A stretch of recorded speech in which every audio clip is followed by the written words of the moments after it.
All right, good afternoon, everyone. Thank you for joining us in our Grow It Software webinar. Our webinar happens every month where we feature a conversation about growing your business with software. And I hope that this conversation that we're going to be having today will enlighten you and educate you on how you can actually grow your business with software and some of the things that you can essentially do to improve that. Today, we have two special guests that are going to be sharing with you on the subject of the benefits of hiring technical project managers for your software project. A lot of times we've seen companies or businesses wanting to build a software, and they do have a developing team or a set of developers, but what's missing there is that they don't have project management, or they don't have technical project management, and that sometimes impedes the development, that sometimes create a number of different challenges. And so you're going to be hearing shortly on sort of why you should consider having technical project managers on your projects, even if you don't right now. It's something to certainly consider. So I want to start off with introducing the gentleman that we have here. First, I want to start with Andres Blanco, who is an industrial engineer, actually, with an MBA in finance and e-commerce, as well as he's been in the business for about 20 years in engineering. He's done logistics, he's been in finance, and he's done strategic planning in various companies in North America, in the US, from UPS, that is, DHL, Express, Amazon in the US and Latin America. He's a co-founder as well of R2 Diesel Software Innovation, which is a digital transformation company that we partner with at MI Group USA to help to bring quality software out to the market. And so they specialize in building up software as well as creating new technology through consultation and ITO services. And then we have Andresiano, who is a project manager in software and implementation, who's got a degree in economics and PMP certification. And so he's a part of the R2 Diesel family. He is a co-founder of as well as R2 Diesel Software and innovation that facilitates that digital transformation for companies that specialize in custom-made software and new technologies.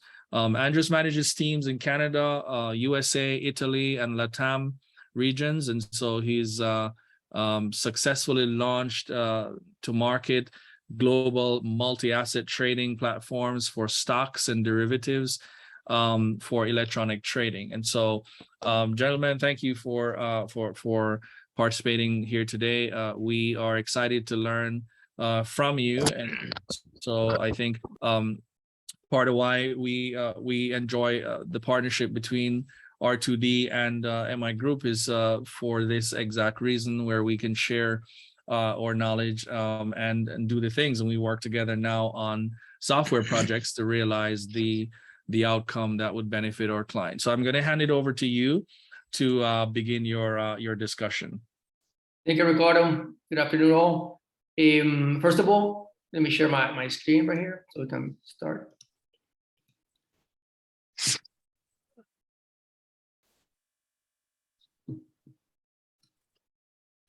Yeah, the idea is to talk about the benefits, like Ricardo said, about hiring a project management team for software development for any project. And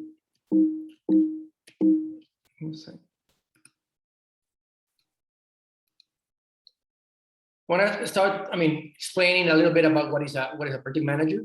I know we have different audiences. We have different people from different backgrounds. So the idea is to understand what do we do as a project manager. So our main purpose is to plan, help you plan your project. You gotta create tasks. You gotta have timelines. You need a budget. Depending on how you wanna handle your project, you can have a initial payment, then a later payments. You can do it monthly. You need to set objectives about your project, and at the end is a course of action. So you know where you stand at every step of the way.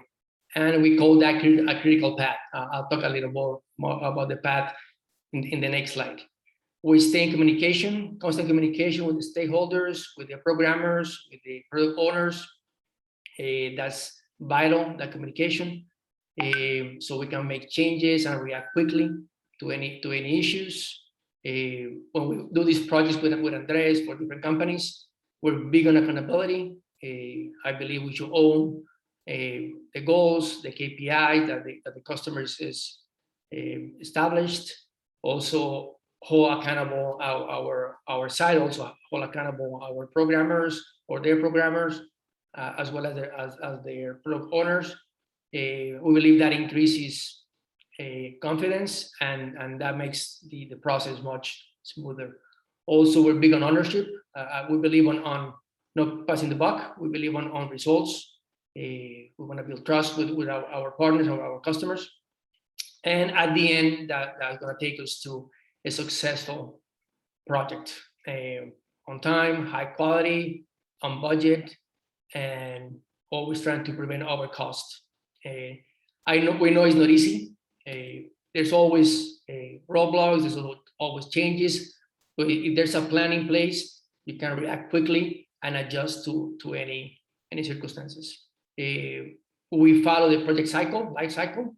It's pretty simple. Initiation, planning, execution, and closure.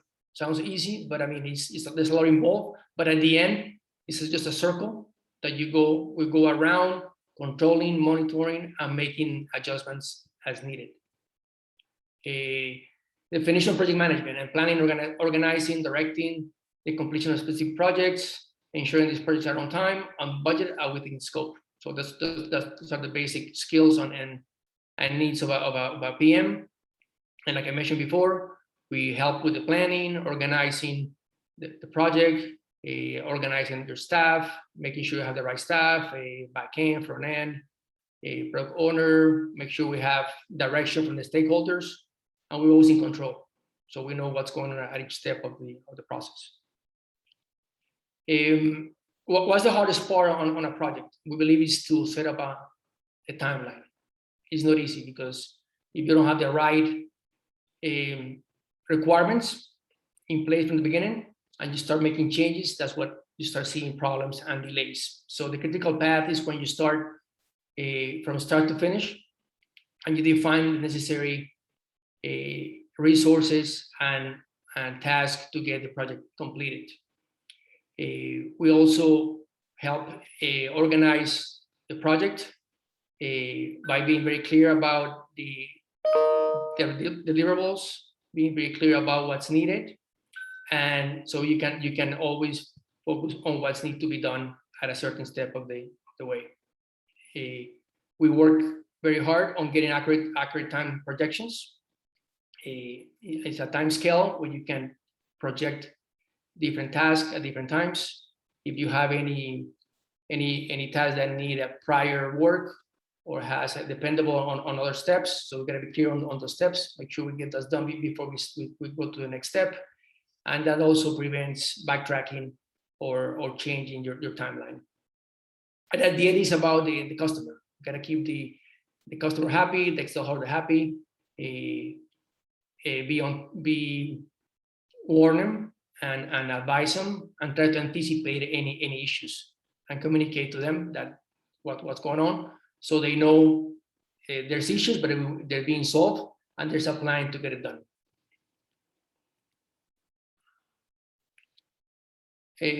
Our main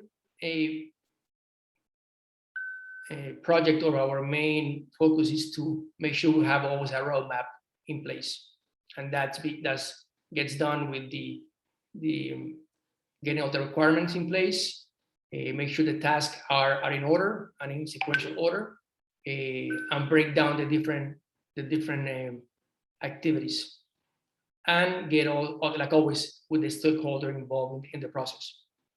The next step is to get a schedule in a chronological order where you can get the dependencies and see the timeline, weekly or monthly. And we can explain a little more, Andres can explain a little more how we plan those teams, how we do the Scrum and and we keep the agile methodologies in place, and we allocate time for each task.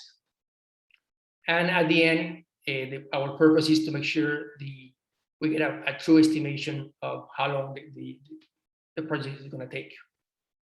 And to do that, we have different ways to do it. You can compare to previous tasks and estimate the time required. You can go bottom up, from the first step to the last step. You can go top down and see, to get to this point, I need these many processes, these many activities, so I can go back and backtrack in time. You can get a 3-point average and estimate different scenarios, worst case, best case, or you can do parametric and estimate the time required to do multiple activities, and then divide by the number of activities and get an average for those different steps.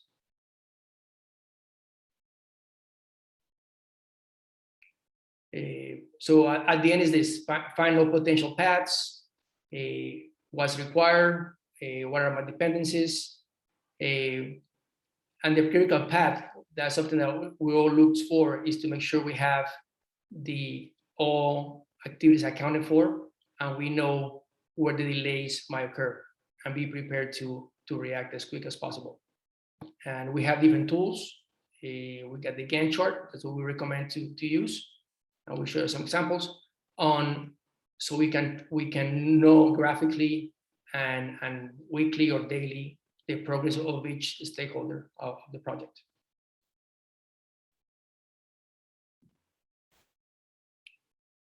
I think I'm going to let Andres continue and then use his examples and go over the Gantt chart a little more.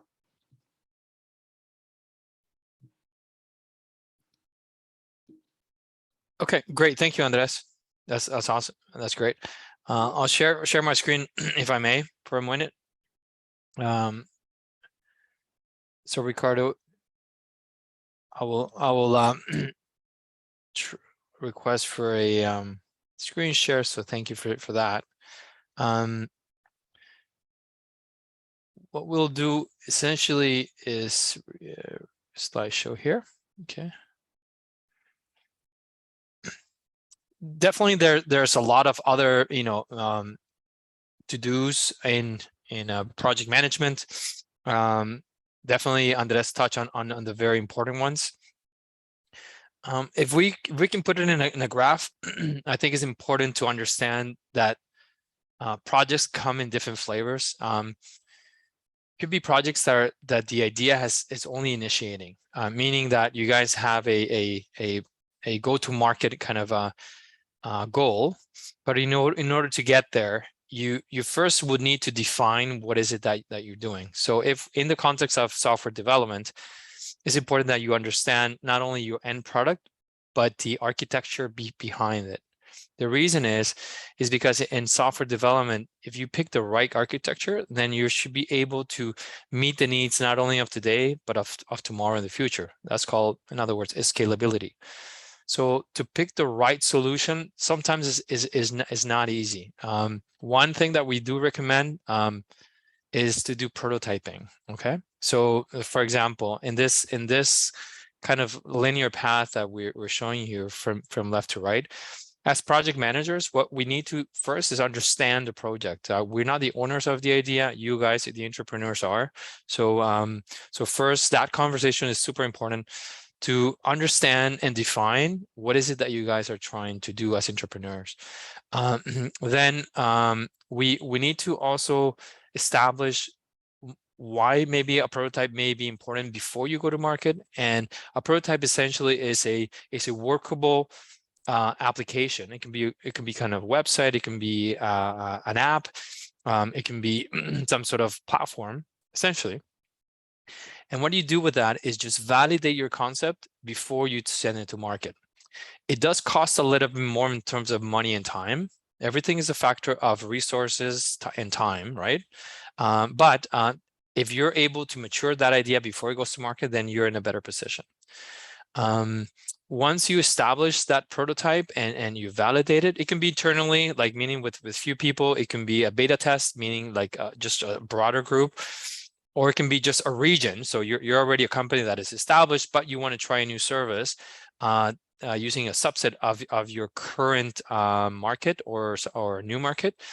Once you establish that, then you should be able to exit. Exit doesn't mean to finish the product. Exit means that you know exactly what you want, how you're going to implement it. So I want you guys to really understand that, and Andres touched on it, is requirements. So first you have to define what you want, then understand what you want, and then make sure you choose the right path. Again, Andres did touch on this, and I'll say it too, because it's important, is if you're not clear with your requirements, your development team is not going to be clear on what to deliver to you. If you let your development team, fly away with whatever they think is better, when they come back, most likely it's not going to be the same things that you had in mind. So that gap is important, that you establish it together with a project manager early, that you communicate that with the development team early and continuously. Continuously is what Andres was saying about the agile process.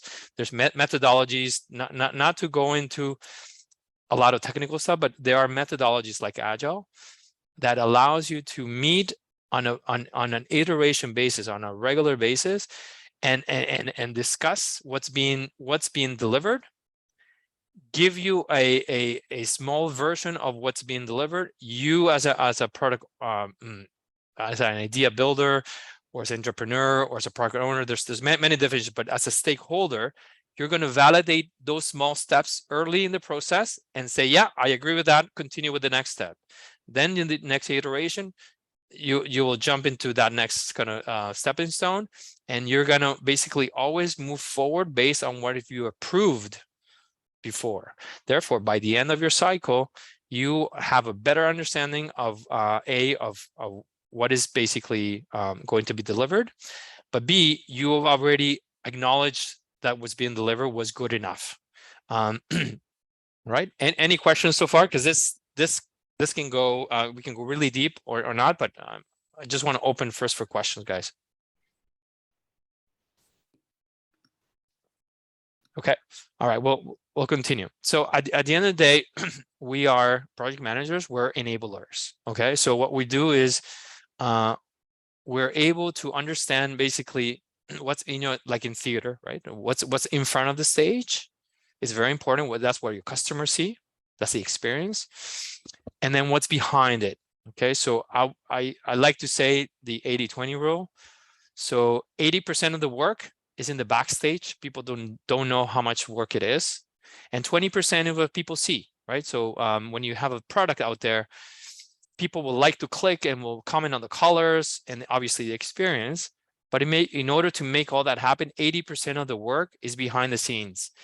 So it's important that you guys understand that in software development, a lot of the things you are more difficult are the things that you don't see. So even, and I'm not a developer, but I work closely with developers.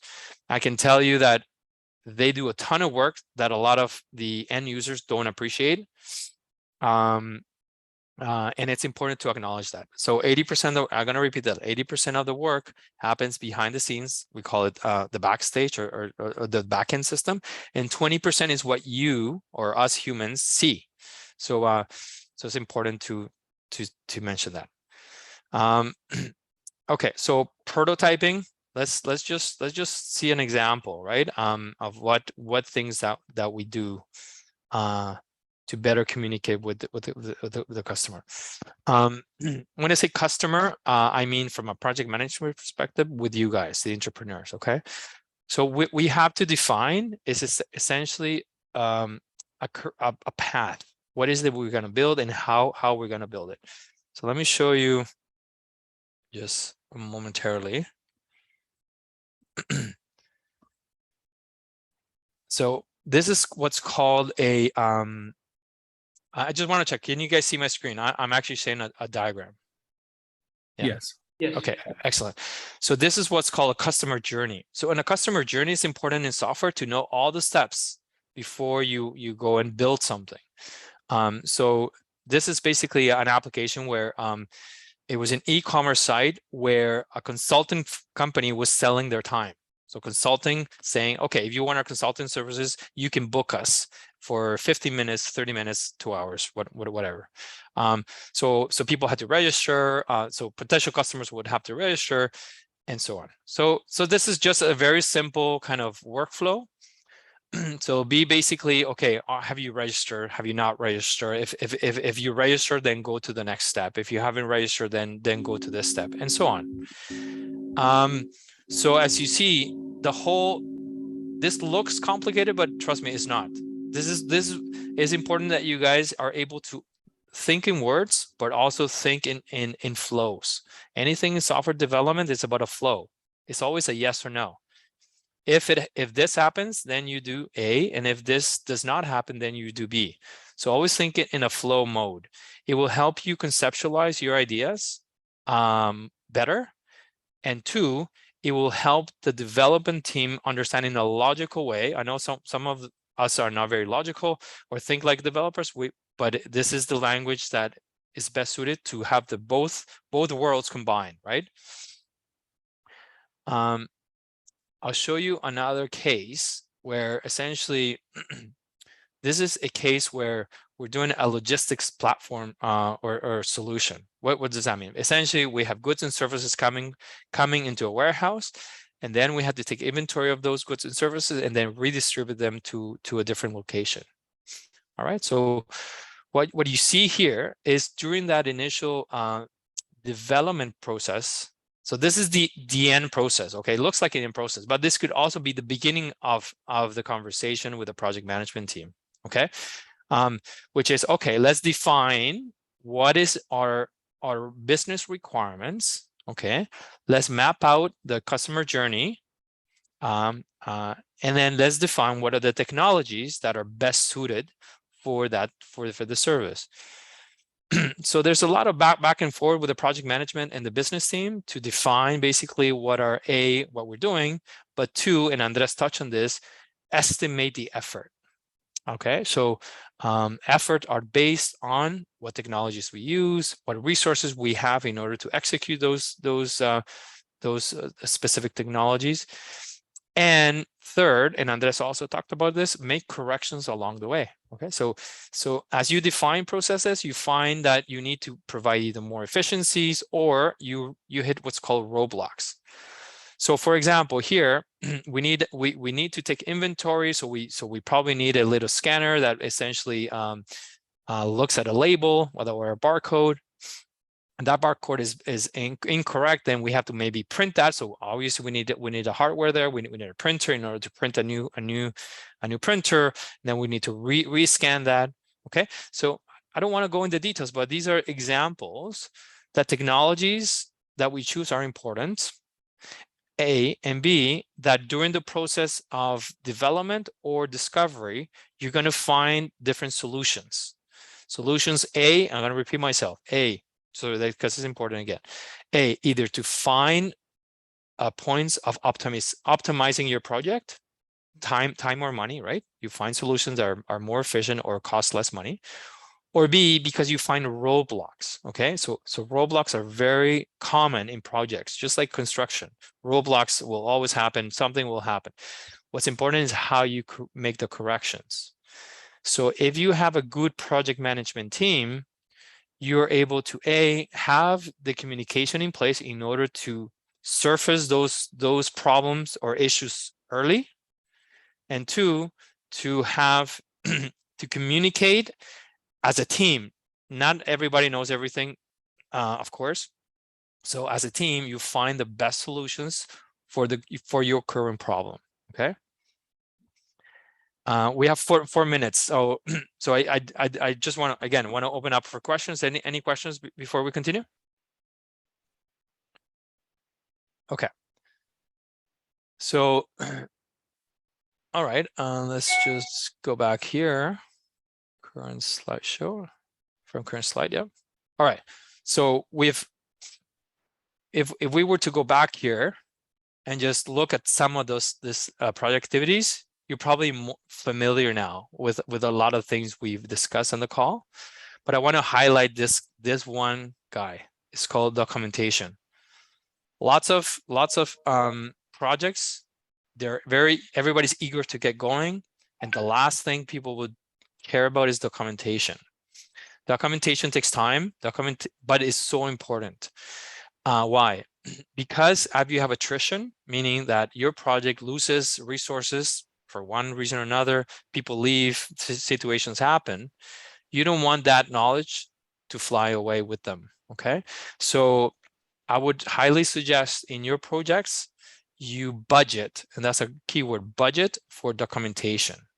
Because anything in project management, we said, is time and resources, essentially, which equals to money. So if you don't have documentation, it's going to hurt you down the road.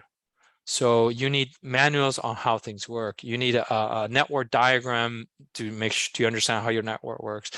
You need a process flow, like what we show you, a customer journey flow. Once you have them, then you have them for forever, right? So but if you don't have them, it's really difficult to recreate them when the knowledge is gone. Okay. And then finally will be project delivery and project closure. That's kind of the end of our presentation. I mean, we can talk lots about it, but just remember, we initiate, we plan, like Andres said, we try to design early, right? We try to prototype, that's our recommendation. You develop, you implement. Different between development and implementation is that development is when you create the product, and implementation is when you release it, like you implement it, right? So that's kind of, they're similar, but there's a distinction there. And then delivery just means that, yeah, you went to market. At that moment, you close the project. From there on, obviously the project is not closed technically, is basically the software development cycle basically closes. And now we talk about support, we talk about new features, new iterations, but all projects should have a start and should have a close. And that's defined by each entrepreneur, what that means to them. If you don't do that, you will never be able to kind of move to the next stage. You know, forget about if it wasn't looking good on day one, it's okay, as long as the feature works. So delivery is important, because then you have a set date where you go to market, because in the software development, it's also about timing. The earlier you go with a product, the less chances that somebody else is going to do it, okay, and going to compete with you. So you just go out with, it's called the MVP, the minimal viable product, with the features that are absolutely core. And then you worry about, after that, about how you upgrade and how you improve your product. Good. I think the best slide that we can share with you guys is the front end and back end. You put it back. I think that this is what summarizes what we do, because when you're not technical, it's very hard to understand the technical part. I mean, talking about different languages, back end, front end, you got platforms, you got Amazon Web Services. I mean, you got all this information about that is technical, but I mean, we help you translate that information to business, because at the end, it's a business. It's a business. I mean, the idea is to make money, right? So we find ways to close that gap between the technical part and the business side, and try to put a budget, put money to those resources, put money to the time that's being spent, to put money, like Andres says, because the earlier you go live, the earlier you start making money, right? So at the end, it's always behind the business and trying to release it, make sure that there's the bugs, do all the QA, and do the testing, and then go to market and just start working at a different stage, which is the marketing side. But at the end is this, trying to make sure that the product owner gets knows what needs to be done, is informed at every step of the way, and we can anticipate any problem, because they're going to happen. I mean, I don't think Andres and I have any project that has been done as scheduled. It's like within a house, same way. It's always delays, always something else. So it's the same way here, but I mean, the idea is to have that range that you can play with, that at the end you're going to be on time. So that's also a skill that we can share with you guys. How to budget to make sure you're on time, because you account for delays. and that's also key for a successful project. And how let me ask you how dangerous it is for someone to start a project, start developing without documentation or without integrating project management into that mix? That's a good question. I think so. The documentation, I would say, comes last in terms of documenting what you've done. In the initial part is, I would say, rather have clarity on what is the core of your product. When I say core, means that yes, you want a product that is basically has that can do 100 things, but core means that what is the subset of that? Maybe can be 10 things as opposed to 100, maybe 20 out of 100, but have clarity in what is it that you want to achieve.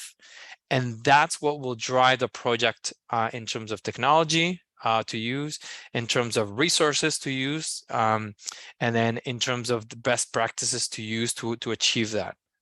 So clarity more than documentation, I would say. Documentation will come at the end naturally. Yeah, so it's important for you to understand essentially what do you want, right? And what do you want to achieve? Now, for those people who are having difficulties in expressing what they want, as project managers, when you run into situations like this, where people don't necessarily know the jargons or know how to define exactly what they want, they know they want something, but they don't know how to put it into words so that it comes across very well. How do you deal with those kinds of situations? So what we do, so sorry, Andre, I think basically we have sessions in order to so it's called the discovery period. That discovery period is where we sit down with the clients, we pre-book these kind of slots of time, and we won't start any piece of code or any planning before we fully understand what the project is about. And in that conversation, we take over kind of the leadership, and we actually manage if the entrepreneur is not providing the information in the form that we're looking for, we do it for them. But it's that conversation, and then the words that you guys have will become for us a set of tasks, and that's how we operate. Yeah, we say, I mean, basically putting your mind on paper, because it's very easy just to think about different things and you get all these ideas, all this functionality, but at the end is put your ideas on paper and try to make sure we have clear plans, and technical and also financial, because we're also big on the financial part. I mean, because you can have different phases. I mean, we help you understand the scope of the project and how to get to that point where you're going to be. I mean, unlimited resources is fine because you can get other people, you can get all this help. But I mean, at the end, you all have a budget, and also the constraint time is also a big one. So you got to find a balance between cost and time. I have a question. Can you hear me? Yes. Go ahead. Go ahead. My question is that I'm not sure if you addressed it. How do you deal or manage project scope where the project is running behind? Well, two questions. Running behind, and additionally running behind because the clients keep adding for more stuff that wasn't part of the original deliverables. So how do you super common? Yeah, no, that's a good question. It's super common. So what we call is use the right word, scope creep. Okay. So what we do is before we start a project, we define the tasks, and that task essentially is called a scope of work. So each task is an item in that scope of work. Now, anything that deviates from that original plan is called a change request. So a scope creep is when the entrepreneur comes and says, hey, I actually want this. And when we push back and say, no, but you didn't ask for it. No, but I want it. That's when scope creep becomes a problem. How do you prevent it? You prevent it by putting in place something called a change request. So a change request is saying, okay, well, you asked me to do 10 things, and you have one new item here. So you have two choices. Either we insert this item into the queue, So your project, your project is going to extend in time. Time is money, right? And our resources, or take some other items from the list that are equivalent in effort. So you equalize the project by putting more work, new work, but taking off original work, and then you can equalize that. Otherwise, it becomes scope creep, because then the list will become bigger and bigger.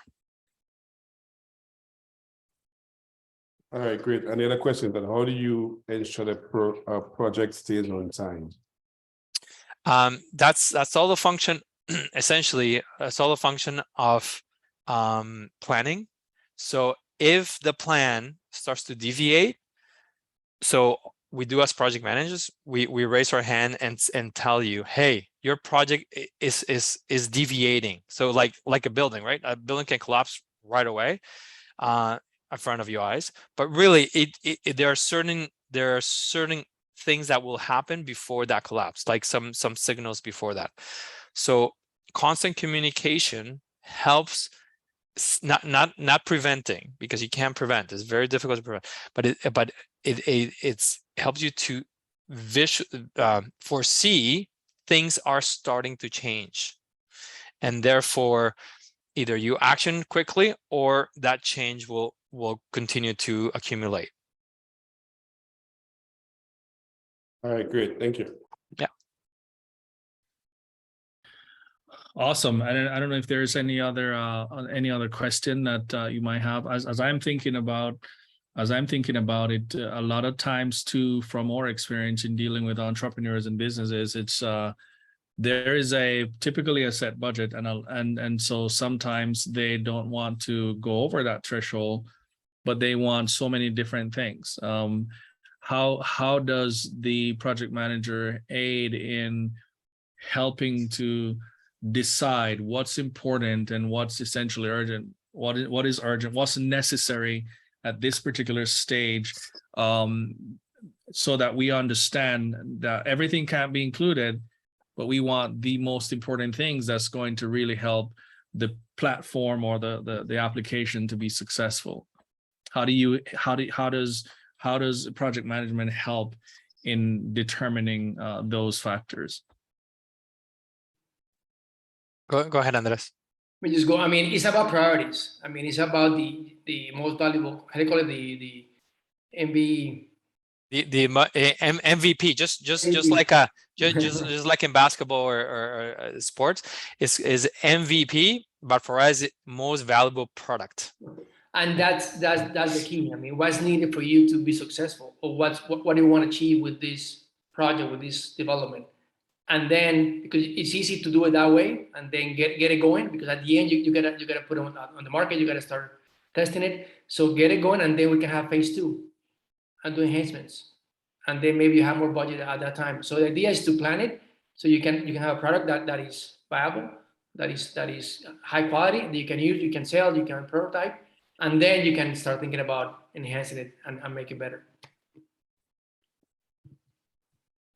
Awesome. And I think my other question, as I'm thinking about this too, is some of the things that we've experienced is that there is no budget for marketing the project. When you get to that MVP's released, everybody runs out of money. There's no money left to actually promote and draw attention, create awareness.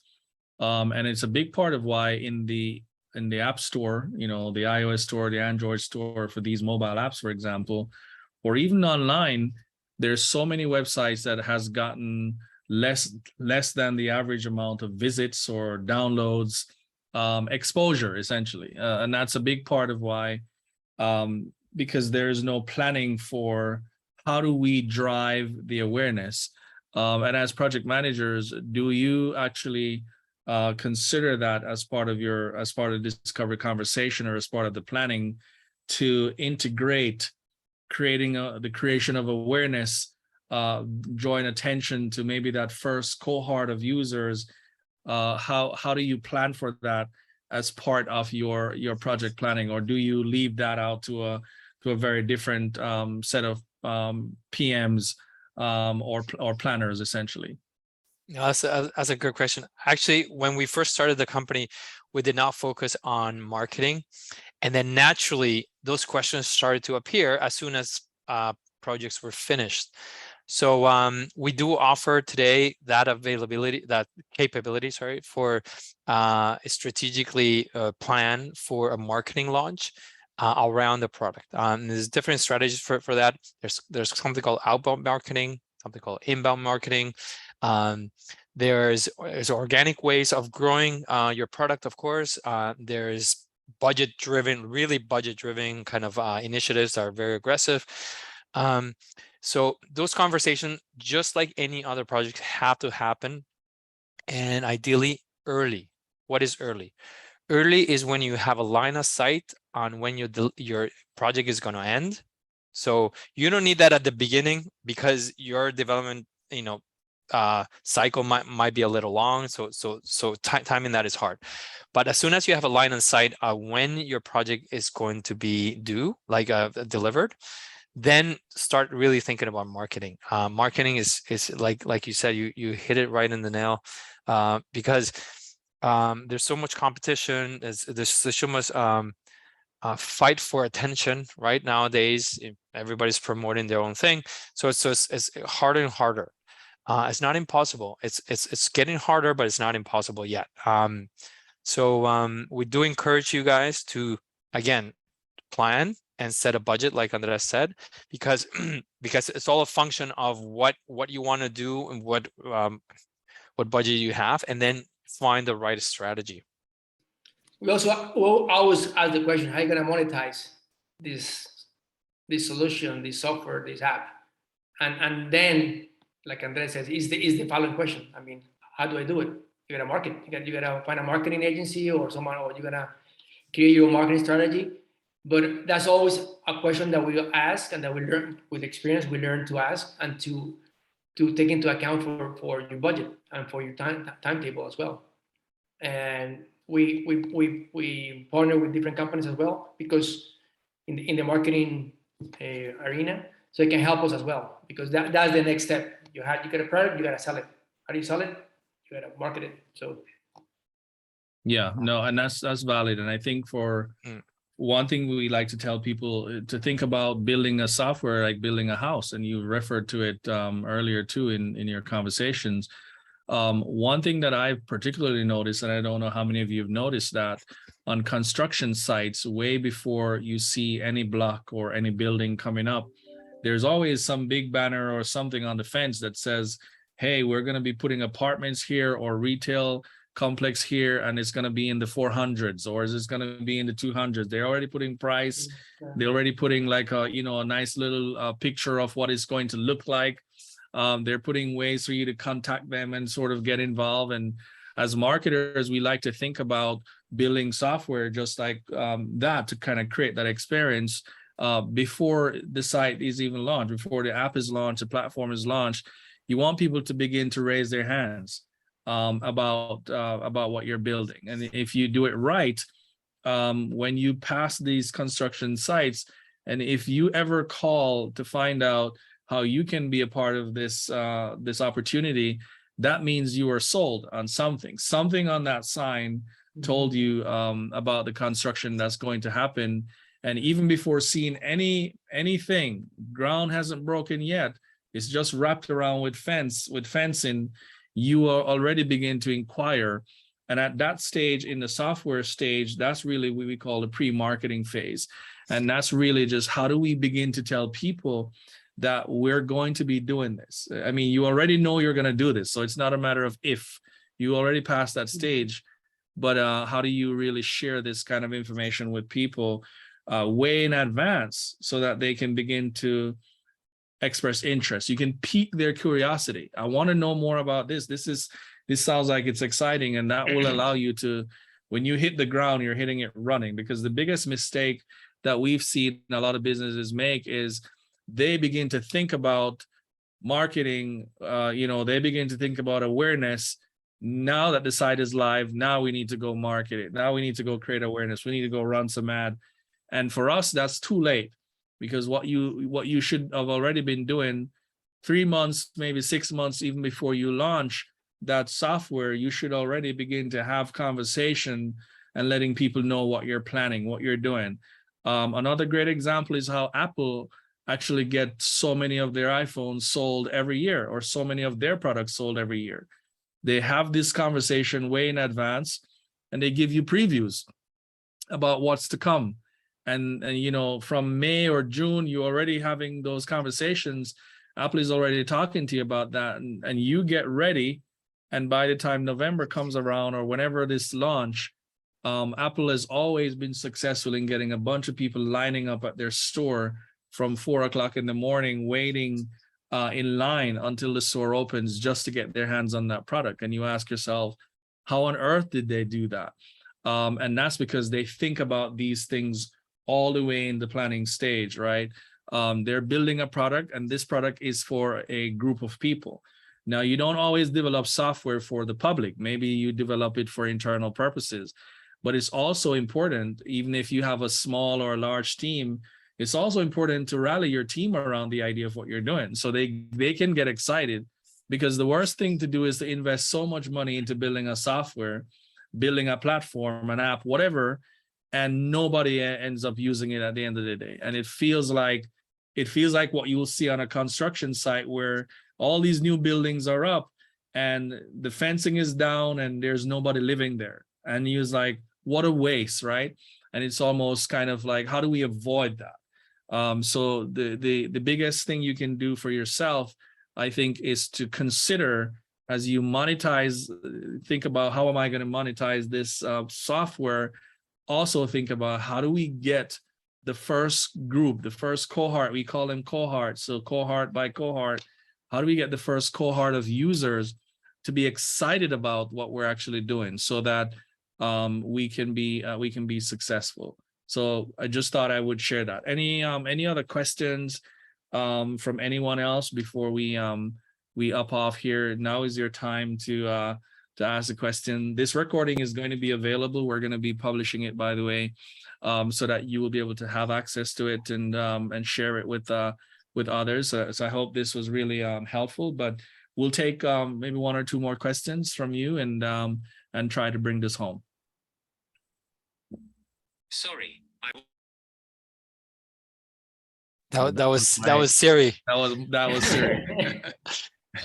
Piece of that planning didn't go Yes, a well question. to have Siri listening into your Yeah, conversation. she is. Not and then dissipating. kind of interrupting, yeah. So they need to work on that for sure. But any other question? I know, Sophia, you were having some technical difficulties. I don't know if you want to share anything before we jump off here. Patrick, thanks for jumping in as well and sharing your questions. But anything else that you guys want to share or ask? If there are no questions, I'm just going to leave you with one last thought.